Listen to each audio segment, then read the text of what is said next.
A lesson from my military days, and something that sadly I don't see a great deal of out here in my role as a business and executive coach, is the development of leadership.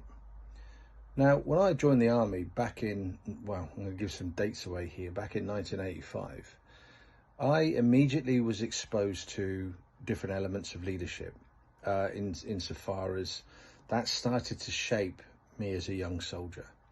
And that progressed all the way through my career. So, I ended up doing 28 years. I ended up going through the ranks and finally getting commissioned as a captain. And the one thing that was really, really clear was the level and focus of development of young people in the military in terms of, identifying their leadership skills early on to nurture and develop them as leaders in later life. You don't see that out here.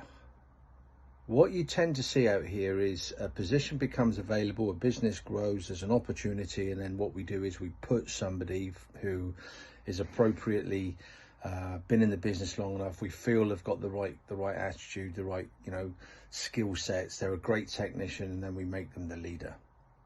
You might even make them the manager first and then make them a leader. You might make them a manager and give them leadership responsibilities. But the challenge that you face is they haven't actually been trained as a leader.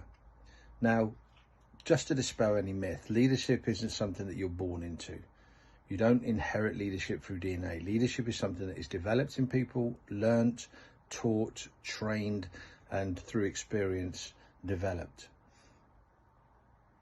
So what is the process? What is the solution when you're starting to look at this? And the simple way of looking at it is the focus on having an organization that builds leaders, that develops leaders. David Marquette, brilliant guy, an American guy, wrote a book called Turn the Ship Around, refers to it as the leader concept. And effectively, transferring leadership responsibility to the very lowest level for people to start to develop. I refer to it as delegate to develop. Don't delegate to abdicate, delegate to develop. Delegation is something that you can actually, utilize as a tool to, grow leadership within a business, within your team, within your organization. And so what you start to do is to build a pipeline of leaders in your organization. You start to develop, where the leadership potential is, and you start to actually develop and grow that as they go. Don't leave it to chance. Don't just assume that a great technician, someone who's great in their role right now, is going to make a good leader, because often what you do is you promote them to failure. And suddenly they find themselves in that position and they're unable to operate.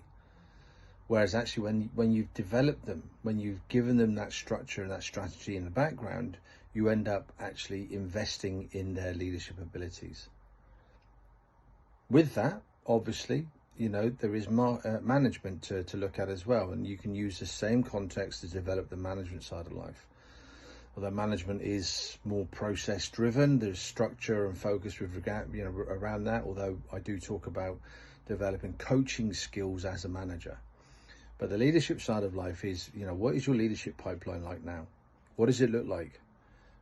Is it within the business? Are you developing your emergent leaders?